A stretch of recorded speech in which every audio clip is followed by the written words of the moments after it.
حضور فرمانے لگے جو حق پہ ہونے کے باوجود صلح کی خاطر جھگڑا چھوڑ دے، فرمایا میں وعدہ کرتا ہوں رب اسے جنت عطا فرمائے گا۔ رشتے بچا لے ویسے چھوڑ دے، یار بچا لے ویسے چھوڑ دے، تعلقات مضبوط ہو جائیں گے آپس میں بیعت چھوڑ دیں، طلاق ہو گئی۔ 3 سال کی بچیاں روتی رہیں، ماں باپ کے ہوتے ہوئے یتیموں جیسی زندگی۔ کیوں یہ سارا کچھ ہوا؟ نہ ماں بیعت چھوڑتی ہے نہ باپ بیعت چھوڑتا، طلاقیں ہو گئی۔ 2 قدم پیچھے ہٹو زندگی میں، رشتے بچ جائیں گے۔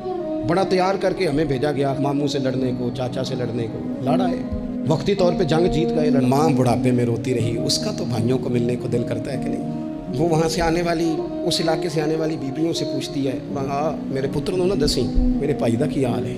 جنگ جیت گئے ہم، چاچا ہار گیا، ہم جیت گئے، لیکن باپ سڑک پہ کھڑے ہو کے بھائی کو دیکھتا ہے، بھتیجوں کو دیکھتا ہے۔ جیت گئے نا ہم، لڑائیاں تو ہم نے فتح کی نا، چلو رشتوں کا کیا ہے؟